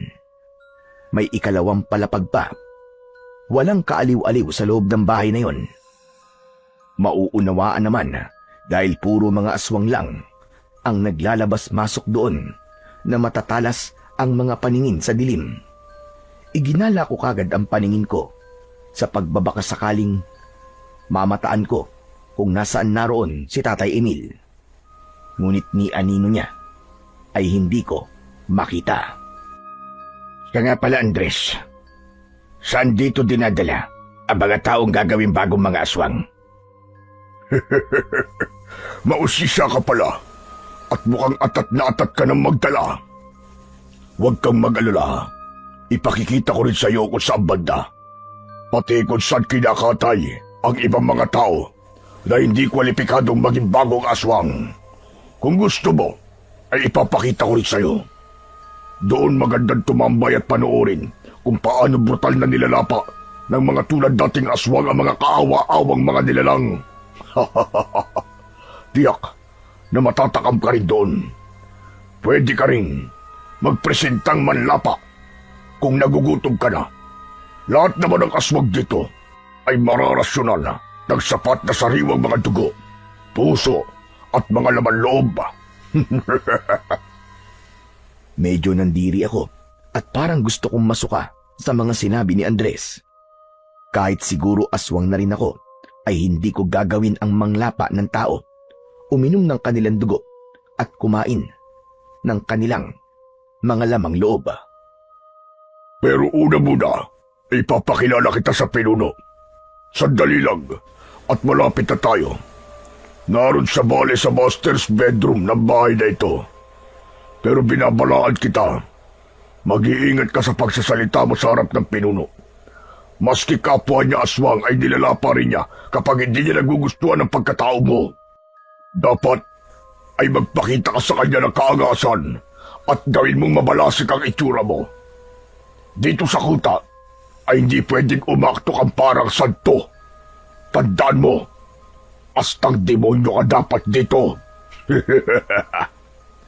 Kung ganun pala, sige, tatandaan ko yan. Ipapakita ko sa pinuno kung gaano ko kabalasik. Pero wag mo lang siyang sasapawan. Hindi rin niya gustong nasasapawan ang kanyang kaagasan. Kinabahan ako ng sandaling yon dahil hindi talaga ako natural na maangas. Binulungan ko nga sa isip ko ang medalyon ko kung paano ang gagawin ko kapag kaharap ko na ang pinuno. Ang sagot lang nito sa akin ay siya na raw ang bahala. At sa wakas ay nakarating na kami sa master's bedroom kung saan naroon ang pinuno. Nakatalikod dito ng datnan namin. Likod at tindig pa lang ay mukhang sobrang bangis at sobrang angas na nito. Hindi pangkaraniwan ang taas nito. Mga malapit na sa 7 talampakan. Mapipintog ang mga muscle sa buong katawan na parabang bodybuilder. Mapula ang kulay ng balat nito na nangingintab dahil malangis. May mga sungay ito sa likod na napakatulis at may buntot ding katulad ng buntot ng mga sigbin. Mas mahaba nga lang ang taglay nito at ang dulo ay parang patulis na ulunan ng pala. Nang bigla itong humarap, pakiramdam ko ay parang tumigil ang paghinga ko. Paano ay hindi ko akalaing sobrang nakakatakot pala ng itsura nito. Ang dilat na dilat at mapupulang mga mata ay sobrang talim kung tumitig. Ang ilong ay patulis na parabang sa ilong ng mangkukulam at may nakalawit na singsing sa dulo nito. Pangahan ito at matutulis ang mga buto sa pisngi. Maumbok ang bunganga dahil sa nakausling matutulis at naninilaw na mga pangil. Panaka-naka ay naglabas-masok sa bibig nito ang kulay pulang dila na tulad ng dila ng sawa na nagsasanga sa dalawa. Magandang gabi, aming pinuno. Siniko ako ni Andres at sininyasang yumukod sa pinuno na tulad ng ginagawa nito. Siyempre ay sinunod ko naman sa paraang maangas. Magandang gabi rin, mahal na pinuno. Ngunit ang itinugon sa amin ng pinuno ay malakas at nakakapanindig balahibong atungal. Napakalaki ng tinig nito at parang kulog. Makaraan ay mabilis ako nitong nilapitan at nang mamata kong tinitigan mula ulo hanggang paa at pabalik. Kasabay nito ay inamoy-amoy ako habang pasinghot-singhot. Pakiramdam ko ng mga sandaling yon ay para akong kandilang pilit tinutunaw. Nag-alala tuloy ako na baka malaman itong may taglay akong medalyon. Walang ano-ano ay bigla akong siningahan ng pinuno. Muntik-muntikan na akong mapakislot sa pagkakabigla. Ang lakas kasi ng pagkakasinga nito. Ramdam na ramdam ko pa ang init ng ibinuga nitong mantot na hininga. Inutusan ako ng pinuno na magpakilala at tinanong ako kung paano kong naging bagong aswang dahil ngayon pa lang daw niya ako nakita. Amir ang pangalan ko, pinuno. Mangyaring nakapulot ako ng batong itim nang naglalakad ako papunta dito sa kaindik. Napatid ako ng bato. Hindi ko alam na nahulog pala ito nitong si Andres. Nagbalikan niya ay nalunok ko na. Sa ganung paraan ako naging bagong aswang. Ngunit parang hindi naman kumbinsido ang pinuno sa sagot ko. Inismeran ako nito ng katakot-takot. Sumunod ay si Andres naman ang binalingan at tinanong tungkol sa mga batong itim nito. Nahulog ko ang isa kong batong itim nang magatid ako ng isang biktima rito, pinuno. At itong si Amir nga ang nakapulot. Bigyan mo na lang ako ng panibagong itim na bato para sa asawa ko, pinuno. Galit na sumingasing ang pinuno kay Andres at paangil itong pinagalitan tungkol sa batong itim. Dapat daw itong pakaingatan. Mahirap daw kapag mga antingero o albularyo ang makapulot ng batong itim. Sa uli-uli raw na maiwala ulit ni Andres ang bato ay malalagot na raw ito sa pinuno. Hindi raw ito magdadalawang isip na lapain si Andres. Matapos mangako ni Andres na iingatan na raw ang bagong batong itim na ibibigay ng pinuno, ay binigyan na nga ito muli ng pinuno ng bago. Iniluwa pa nito. Galing sa bunganga. Nakakadiri ang kulay ng laway nito. Umuusok pa at umaalingasaw sa baho. Kapag kuwan, ay binalingan ulit ako ng pinuno at sinabing kailangan ko raw magdala ng 13 mga tao sa kuta na kung hindi gagawing bagong aswang ay kakatayin sa buong angkan ng mga aswang. Kapag hindi ko raw nakumpleto ang 13, ay babawiin daw sa akin ang batong itim at dadalhin ako sa katayan sa ibaba. Pinuno, huwag kang mag-alala. Umasa kang kukumpletuhin ko ang 13. Makaraan ay nagpaalam na kami ni Andres sa pinuno. Sumingasing na inismiran pa kami nito. Lalong-lalo na ako. Nang puntong yun, ay nararamdaman ko na naman ang pag-iinit ng medalyon ko. Pasimple ko itong kinapa na hindi mapapansin ni Andres. Binulungan ako ng medalyon, nakapain ko raw ang bagong labas pa lang na batong itim na bigay ng pinuno kay Andres. Nang tanungin ko kung bakit, ay sinabihan akong basta gawin ko raw yun. Una, ay nag-atubili pa ako. Para bang nandidiri kasi ako sa batong itim na hawak ni Andres na noon nga ay balot pa ng laway ng pinuno. Andres, patingin nga ulit niyang sariwa pang batong itim. Talaga ba nga, ganyan ang itsura niya kapag bagong labas pa lang sa bunganga niya. Nababalot pa talaga ng nakakadiring laway ng pinuno at napakabaho pa. Nakakadiri ka eh. Madulas pa. Eto, pwede bang ikaw na muna magawak hanggang sa matuyo? O kaya, ay salitan muna tayo sa paghahawak habang papunta tayo kung saan dinadala ang mga biktimang gagawin bagong mga aswang. Kanina ko pa talaga pinipigilan ang pangingilo at pandidiri. Naku, walang problema riyan, Andres. Ayos lang sa akin. Akin na. At ako na maghahawak. Pagkahawak ko sa malagkit pang batong itim, ay natigilan ako saglit. Paano ay bigla kong naramdaman na para bang may kung anong sinisipsip ang kamay ko mula sa hawak kong bato. Pagtingin ko rito, ay napansin kong unti-unting nawawala ang malagkit at madilaw na laway ng pinuno. Binulungan ko sa isip ko ang medalyon kung ano ba ang nangyayari. Ayon dito, ay may gagawin daw ito sa laway ng pinuno. Saka ko na lang daw malalaman kung ano. At sa wakas, nakarating na kami ni Andres sa kung saan nakakulong ang mga biktimang gagawing bagong mga aswang. Agad ko namang hinanap si Tatay Emil. Nakita kong nasa isang gilid dito at mahimbing na natutulog. Napansin ako ni Andres na nakatitig kay Tatay. Yan si Tandang Emil na buang na karpintero at biyanan ng kamukha mong si Emmanuel na sinasabi ko. Nakikita mo ba yung markang dugo sa damit niya? Ibig sabihin niyan ay bukas pa siya gagawing isang aswang at bibigyan din ng pinuno ng bagong itim na bato. Ngayon sana mismo kaso, sobrang lasing siya at nakatulog kagad.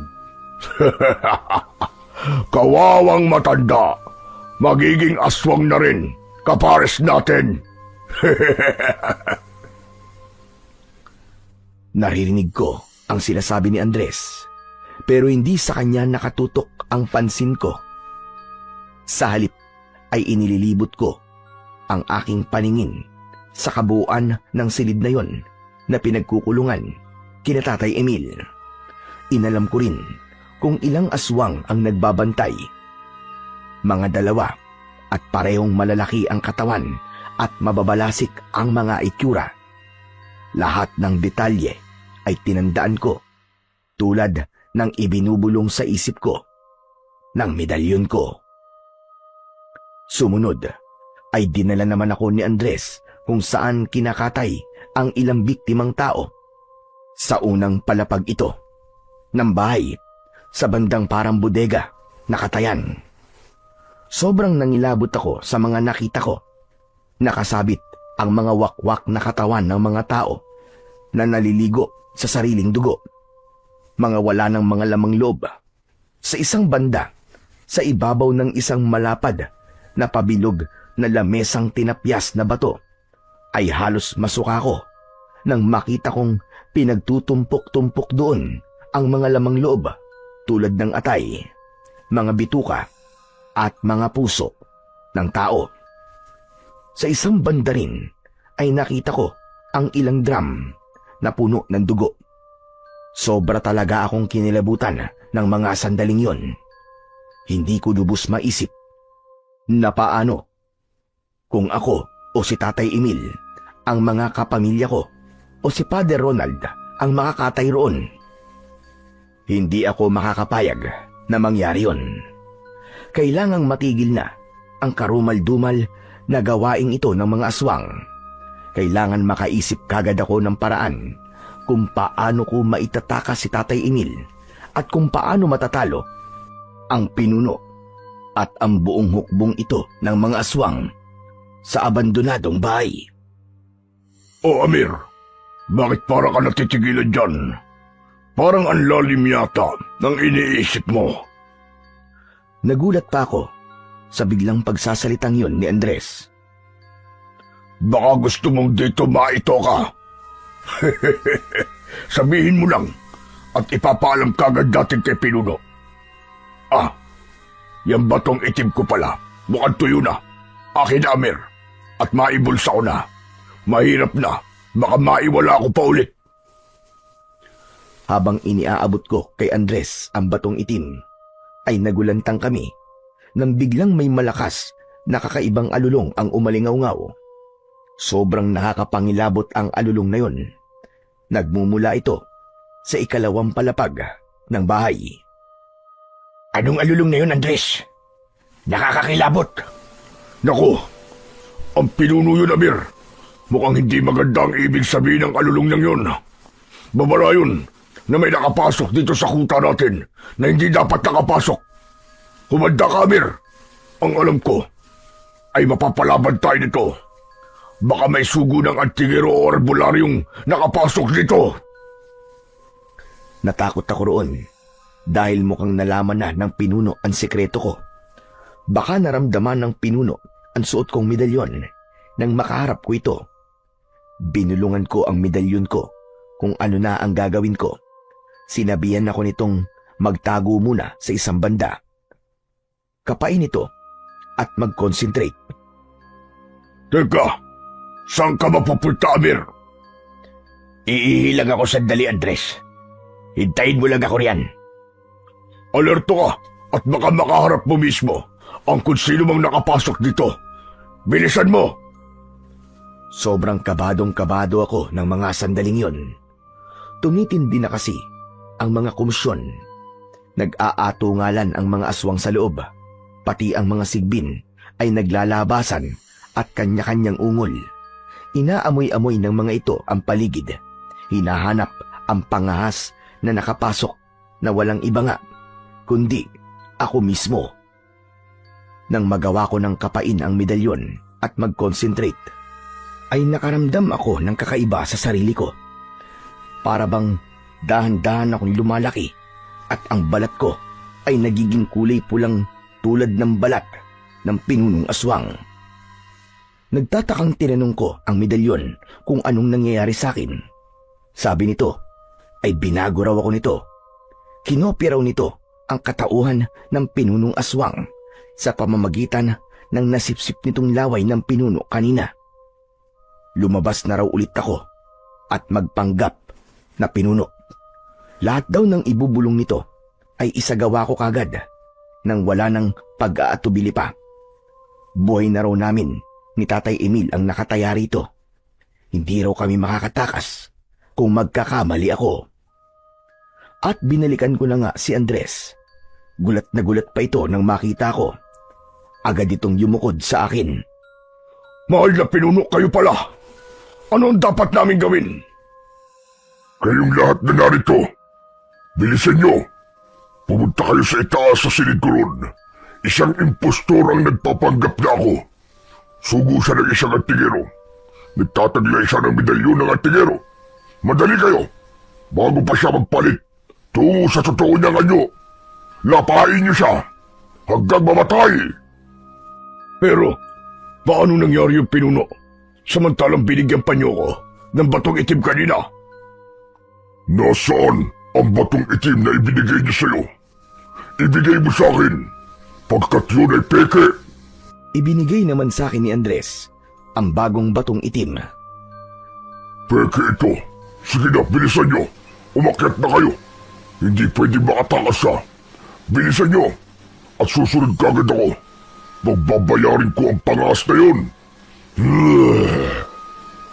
At nagmamadali namang nagsipuntahan ang lahat sa itaas ng bahay. Halos walang natira sa ibaba. Ng pagkakataong yun ay sinamantala ko ng kumilos. Mabilis kong pinuntahan ang silid na pinagkukulungan kina Tatay Emil. Nang makita ko ng mga nakakulong doon ay nag-iyakan sila sa takot. Huwag kayong matakot. At huwag kayong maingay. Pakiusap. Hindi ako totoong pinulong aswang. Nagpanggap lang ako. Narito ako para itakas kayo. May suot akong medalyon ng antigero. Nang ipakita ko ang medalyon, ay tumigil naman sila sa pag-iyak. Pero halatang duda pa rin sila. Maya-maya pa, ay nagising na sa wakas si Tatay Emil. Ito kagad ang kinausap ko para mapaniwala ko ang mga taong nakakulong. Nang magsalita ako, ay ibinalik ng medalyon ko ang totoo kong boses. Tatay Emil!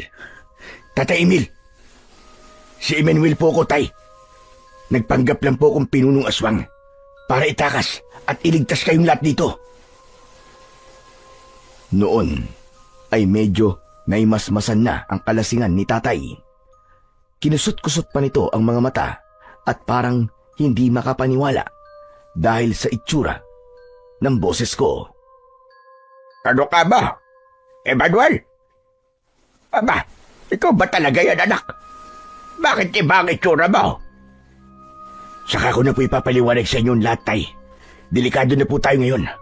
Bago pa bumaba rito mga aswang, ay kailangan maitakas ko na po kayo. Magtiwala kayo sa akin. Hindi ako ang totoong pinunong aswang. Dahil nahihirapan akong magpaliwanag at mapaniwala sila, ay tuluyan ang ibinalik ng medalyon ko ang totoo kong itsura. Aba, ikaw nga yan, Emmanuel, anak. Mga kasama, siya nga ang manugang ko, si Emmanuel. At sa wakas ay naniwala na sila. Ang iba pala sa kanila ay ang ilang mga kababaryo naming nawawala. Nakilala nila ako. Noon din ay binuksan ko ang kandado ng kulungang silid. Naalala ko kung saan itinago ng bantay ang susi nung una kong tinandaan ang lahat ng detalye sa paligid. Huwag na huwag kayong gagawa ng kahit na anong ingay. Sumunod kayo sa akin. Bilisan natin. Dahil karpintero ko at si Tatay Emil, parang alam kagad namin kung saan banda ang labasan ng malaking bahay na hindi na kailangan pang dumaan sa harapan. Dito tayo dumiretso, Emmanuel, anak. Sigurado ko may labasan dito. Ang problema nga lamang ay madilim. Dapat pala ay dinala natin ang isang sulukan nila. Teka, at babalikan ko. Huwag na, Tay. Ako na pong bahala. Malinaw po ang paningin ko kahit sa dilim. Basta, aakayin ko na lang po kayo. Sigurado ka ba? Pero paano nakakakita ka kahit ganyan kadilim? Saka ko na po sasabihin sa inyo, Tay, kung paano nangyari yun. Kailangan na po natin magmadali. Malayo-layo pa ay nakita ko na kung saang banda ang pinto palabas ng likod ng bahay. Pero habang tumatakas kami, ay biglang nakaramdam ako ng parabang may kumagat sa akin na may matutulis na mga pangil. Kasunod nito, ay parang may enerhiyang lumalabas sa akin. Pagbaling ko sa likuran ko, ay nakita ko ang malaking sigbin. Ang lider ng mga sigbin. Tinambangan pala ko nito sa parting yun. Anak nang! Hindi ko na ituloy ang pagmumura nang mapansin kong may kakaibang nangyayari sa sigbin na kumagat sa akin. Binulungan ako ng medalyon ko na wag na itong pansinin. Kinargahan daw nito ang sigbin na yun ng enerhiya, pati na rin daw ang isip nito na kung ano ang dapat gawin. Magiging kakampi na raw namin ang sigbin na yun. Ituloy lang daw namin ang pagtakas. At sa wakas ay nakalabas din kami. Pero nang mag-usap-usap kami kung saang banda kami didiretso, ay biglang natigilan si Tatay at nilapitan ako. Anak na puta! Ano gagawin natin ngayon, Emmanuel? Tingnan mo. Napapalibutan pala tayo ng kakaibang mga aso sa paligid. Anong mga hayop yan? Diyos ko, kung di ako nagkakamali, mga sigbin yan. Paglingon ko sa ingininguso ni tatay, ay noon ko lang napansin ang nakapalibot na mga sigbin. Mukhang planado ng mga ito ang ganon sa ganitong sitwasyon. Walang ano-ano, ay binulungan ako ng medalyon na pumitik sa ere. Nang gawin ko yon, ay biglang lumitaw ang lider ng mga sigbin na kumagat sa akin kanina. Nag-iba na ang kulay ng mga mata nito. Hindi na pula, sa halip ay naging kulay dilaw. Umungul-ungol ito sa kakaibang paraan at nagpatiuna sa amin. Ang nakapalibot namang mga sigbin ay sabay-sabay na sumingasing at humandang susugod. Ang isa pa ay umalulong ng nakakatakot. Naging hudyat naman yon ng pagngangalit ng lider na sigbin at galit na isa-isang sinugod ang ibang mga sigbin. Napakabilis nitong kumilos. Ano pat sa isang sugod lang ay 5 sigbin kagad ang nakagat nito at napatumba. Agad din naman bumangon ang mga yon, pero unti-unting nagbabago ang kulay ng kanilang mga mata. Nagiging kulay dilaw na rin, nakatulad ng sa lider nila. Patuloy sa pagsugod ang iba pang mga sigbin. Dumating pa nga sa punto na kamuntikan ng may ilang malapa sa mga kasama namin. Mabuti na lang at rumesbak kagad ang 5 unang napatumba ng lider na naging katulad nito at naging kakampi na rin ito. Niwala kaming ginawa laban sa mga sigbin. Trinabaho lahat ng lider. Nang oras na yon ay nagbago ang lahat ng mga sigbin. Hindi na tinangka ng mga ito na sugurin pa kami. Sa halip, naging sunod-sunuran na sa kanilang lider. Aba, ano nangyayari, Emmanuel? Alipones mo? Ang pinakamalaking sigbin, ganun ba? Parang ganun na nga po, tay. Basta, saka ko na po ipapaliwanag ang lahat. Tara na po, magsitakas na tayo. At tatakas pa lang sana kami nang walang ano-ano ay may narinig kaming kumusyon na papalapit sa kinaroroonan namin. Dinig namin ang galit na galit at atat na mga singasing at atungal. Patay, Emmanuel, anak. Mukhang nariyan na mga aswang. Kaya ba natin sila? Wala tayong kahit na anong sandatang dala. Sayang, kung tinanggap ko lang sana ang medalyon noon. Ha? Ano po sinasabi niyong medalyon, tay? Katulad po ba ng sakin? Oo, anak. Pero saka na natin pagkwentuhan. Kailangan na natin tumakas. Diyos ko, saan kaya tayo magtatago nito? Pagkakaalam ko, ay matatalas ang pandama ng mga aswang. Lagot na tayo nito. Teka, doon po, tay. Sa banda rin po kayo magtago, sa mapunong bahagi. Mauna na po kayo. Pasusunurin ko sa inyo mga sigbin. Nakasama natin ngayon. Nako, hindi anak, tutulungan kita. Siguradong hindi mo sila kakayanin na ikaw lang. Wag na, tay. Ako na pong bahala. Nakalimutan niyo bang may ipinakita ko sa inyo kanina na medalyon? Itong medalyon ko na po ang bahala sa akin. Kaya sige na, tay. Mauna na po kayong tumakas. Heto po ang 2 sigbin. Isama niyo na para may gabay at gwardya kayo kung sakaling may makasunod na mga aswang sa inyo. Mamulot na rin po kayo sa daan ng kahit na ano sa tingin nyo ay magagamit yung sandata. Sige na po tayo, ako na pong bahala rito. Sa huli, ay pumayag na rin si tatay. Sinigawan nito ang mga kasama naming tatakas. Halos lahat ay takot na takot at ang iba pa ay umiiyak. Mga kasama, tara na! Sundan niyo ko! Ako naman ay humanda na. Kinapa ko ang namimigat at umiinit kong medalyon at nag-concentrate. Ibinilong nito sa akin ang mga dapat kong gawin. Una, ay inutusan ako nitong pumitik ng 2 beses sa hangin. Sa unang pitik, ay bumalik sa dating pula ang mga mata ng mga sigbin na nakapalibot at parang naghihintay sa kung anumang iutos ko sa mga ito. Sa ikalawang pitik naman, ay biglang humiwalay at nagtago ang leader na Sigbin. Kung saan ito pumaroon at kung ano ang gagawin nito ay hindi ko alam. Sumunod ay isa-isa na ring nag-alisan ang mga Sigbin at kung saan-saan sumuot at nagtago. Iniwanan nila ako na mag-isa.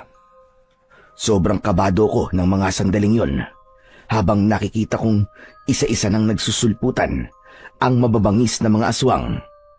Nangunguna rito siyempre ang pinuno na lalo pang bumangis at umangas ang itsura. Katabi nito si Andres na galit na nakatitig sa akin. Noon nga kasi ay nasa totoong anyo na ako. Wala na ako sa anyong aswang. Emmanuel! Sabi ko na nga ba at ikaw yan eh. Hindi ka si Amir. Niloko mo ko, hayop ka. Ibalik mo sa akin ang mga batong itim ko. Kung hindi, ay ako mismo ang lalapa sa'yo. Nang dahil sa pagsasalitang yon ni Andres, ay galit na binalingan ito ng pinunong aswang. Walang sabi-sabing sinunggaban nito ang leeg ni Andres at iniangat sa ere. Tinanong nito kung ano ang ginawa ni Andres at ano ang kinalaman niya at nakapasok daw ako sa kanilang kuta. Nagduda pa ang pinuno ng mga aswang na baka magkasabwat kami ni Andres. Takot na takot namang nagpaliwanag si Andres sa pinuno. Hindi pinuno. Maniwala ka, walang ganon. Hindi ko kasabwat ang buang na lalaking yan. Ang totoo ay isa po siya sa binabala kong dalhin dito para gawin ninyong aswang o katayin. Siya po at ang buong pamilya niya. Maniwala ka sa akin, pinuno. Kung sugo man siya ng antingero o albularyo, ay wala akong alam doon. Ang katapatan ko ay sa inyo, pinuno. Ngunit nakakatakot na pinandilatan lang ng pinuno si Andres. Base sa ekspresyon ng mukha nito, ay hindi ito kumbinsido sa sagot nito. Kapag kuwan, ay iniangat nito ang nanggigigil na isang kamay na ang matutulis na mga kuko sa daliri ay lalo pang naghabaan at nagsitalasan. Labis na natakot si Andres nang mapagtanto kung ano ang balak gawin sa kanya ng pinuno. Paatungal itong nagmakaawa. Huwag pinuno. Huwag niyo po akong lapain. Ipinapangako ko, pinuno. Ibigay niyo lang sa aking kamay ang anak ng tokwang Emmanuel na yan. At pagluluray-lurayin ko talaga ng pinong-pino sa harapan mo. Hindi ko siya tatagtanan. Ngunit hindi nakinig ang pinuno sa kanya. Biglang inihagis nito si Andres sa ere at habang nasa ere pa, ay nauulol na pinagluray-luray ng pinuno ang katawan nito sa pamamagitan ng matatalim nitong mga kuko. Umalingaw-ngaw sa ere ang sunod-sunod na mga paghiyaw at pag-igik ni Andres. Matapos yun, ay umatungal ng pagkalakas-lakas ang pinuno at galit na galit naman ngayon na bumaling sa akin ang pinuno. Halos magliyab ang mapupula at dilat na dilat nitong mga mata. Nang senyasan nito ang mga alagad na aswang at magsipaghanda ang mga ito, anupat sabay-sabay na nagsiatungal, ay biglang kinatkat ang dibdib ko ng lumalagabog na kaba, lalo na nang umalulong na naman sa nakakatakot na paraan ang pinuno ng mga aswang.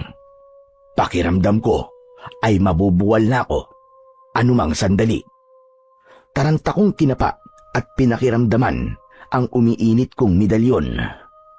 Sabay kausap dito. Medalyon ko. Paano na ito? Anong gagawin ko? Mag-isa lang ako laban sa pinuno at sa mga kasama niyang mababangis sa mga aswang. Ayoko matulad sa nangyari kay Andres. Iligtas mo ko, medalyon. Ayoko pang mamatay. Gusto ko pang makasama na matagal ang asawa at anak ko. Ano na? Sagutin mo ko, medalyon. Dalian mo! Ngunit para namang hindi ako naririnig ng medalyon ko. Wala itong kahit na anong tugon sa akin. Maya-maya pa ay napansin kong naglabasa na naman ang mga sigbin. Ang leader ng mga ito ay lumapit sa pinunong aswang. Bakit sa pinunong aswang lumapit ang leader ng mga sigbin?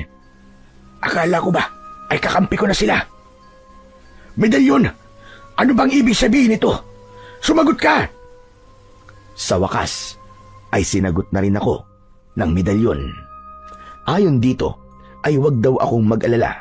Kahit wala raw akong naihandang mga sandata o pangontra, ay nakagawa naman daw ito ng paraan.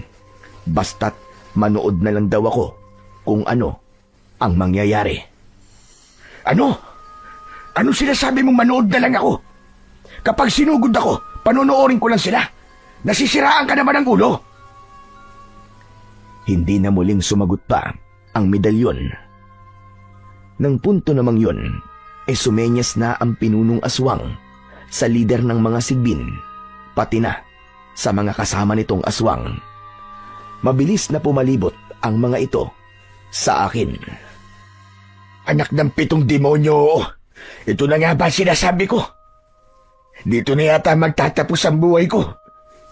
Buisit, kung alam ko lang medalyon, hindi na sana kita tinanggap mula kay Father Ronald. Bakit ako pa kasi napili mo? Kung ganito rin lang naman pala, naiiwan mo ko sa bandang uli. Saka nasa na kaya ang panalangin para sa akin ni Father Ronald? Mukhang hindi naman yata tumatalab. Mahina ba ang pananampalataya ko? At biglang sumagot ang medalyon.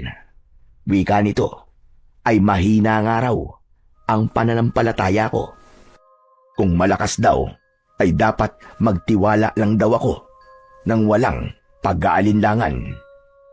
Sasagutin ko pa sana ulit ang medalyon, pero nanlaki na lang ang mga mata ko. Nang hayan na at sabay-sabay na akong susunggaban ng mga aswang. Anak ng putya! Ayan na! Wala na akong nagawa, kundi ang mapaluhod habang tinatangkang protektahan ang sarili ko sa pamamagitan ng pakrus na pagharang ng mga braso ko sa napayuko kong ulo. Nanginginig ako habang naririnig ang sabay-sabay na pag-atungal at pagsingasing ng mga aswang at ng mga sigbin. Ilang minuto ring ganun ang naging posisyon ko. Hanggang sa nagtaka ko, nang makalipas ang ilang minutong ingay sa paligid, ay walang nagtangkang sumaling man lang sa akin. Dahan-dahan akong nagdilat ng mga mata at sumilip. Agad akong napatuwid ng tayo sa pagtataka nang matuklasan ko kung ano ang nangyayari. Biglang sabay-sabay na umungol ang mga aswang sa paligid na parabang nasasaktan. Kaya pala sa gulat ko ay nilalapa na pala ang mga ito ng mga sigbin. Kada nalalapa ay nangihina at nagsisiusok ang mga katawan hanggang sa unti-unting naaagnas. Sa isang banda ay nakita ko naman ang pinuno ng mga aswang na pahirapang nilalapa ng lider ng mga sigbin. Halatang hindi ito ganong kadaling matatalo ng nag-iisang sigbin lang. Pilit itong lumalaban kahit halatang tinatablan na ng panghihina. Maya-maya pa ay binulungan ako ng medalyon na mag-isip ng paraan kung paano tuluyang matatalo ang pinuno ng mga aswang. Kailangan ko raw tulungan ang lider ng mga sigbin. Ang ginawa ko, nang may makita akong malaking sanga ng puno na matulis ang dulo, ay mabilis ko yung dinampot. Sa pamamagitan nito, ay tinulungan ko ang ilang sigbin na mabilis na matalo ang natitira pang mga aswang. Ang mga nilalapa nilang nangihina na ay tinapos ko sa pamamagitan ng pagtuhog sa kanilang dibdib. Pagkatapos ay sinenyasan ko silang tulungan ang kanilang lider. Ngunit sa nakikita ko ay matatag pa rin ang pinuno. Hirap pa rin itong mapatumba ng mga sigbin kahit pinagtutulungan na. Ang ibang sigbin ay nakuha nitong sakalin at hiyagis ng pagkalakas-lakas. Mukhang matatalo pa yata ang puwersa ng mga sigbin. Kapag buwan, nang mapansin ng pinuno ang presensya ko, ay buong lakas itong umatungal at nag-concentrate. Mukhang ako naman ang pupuntiryahin nito At ganun na nga ang nangyari. Binalingan ako nito at hindi na pinansin ang pagsalakay ng mga sigbin sa kanya. Pinapalis lang nito ang mga yon na parabang mga langaw. Maliban siyempre sa lider ng mga sigbin na maliksikong kumilos sa kahit na anong palis dito ng pinuno, ay kagad nakakaiwas at kagad ding muling nakakaganti dito. Nang sinusugod na ako ng pinuno, nang tuluyan na sana itong makakalapit, ay bigla itong natigilan. Takot na takot ang mga mata nitong parang may kung anong nakikita sa bandang likuran ko. Paglingon ko ay nagulat ako.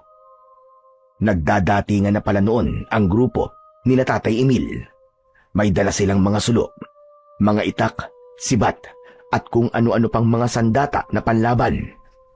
Kasama na rin nila si Father Ronald na may daladalang isang lalagyan ng agwa bendita. Ayun mga kasama! Ayun ang pinunong aswang! Sugod! Tulungan natin ang manugang ko! Tapusin na natin ang kampo ng demonyong yan! Andali, Mang Emil! Mukhang mababangis din ang mga sigbin sa paligid. Mag-iingat kayo! Huwag kayo matakot sa mga sigbin, mga kasama. Kakampi na natin sila. Tingnan nyo, katulong sila ni Emmanuel sa paglapas sa iba pang mga aswang. Naghihila na sila at umuusok ang kanila mga katawan. Ang pinuno na lang ang sugurin natin. Huwag niyong sasaktan ang mga sigbin. Kung ganon, tara na mga kasama. Ibagsak niyo ang pinuno at ako na ang bahalang buhusan siya ng agwa bendita. Sugod! Napakaingay ng ginawang pagsugod ng mga kababaryo naming nagdatingan. Ang iba ay mga taga-kahindik mismo. Nakita kong kanilang kapitan at mga kasama nitong mga barangay tanod. Ang pinuno naman ay umaatungal na nagmamadaling tumakas. Ngunit pinagtulungan itong pagkakagatin ng mga sigbin.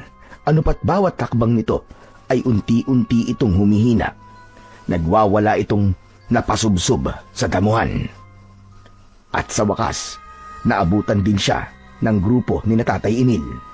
Pinagtulungan nilang tapusin ang pinuno ng mga aswang.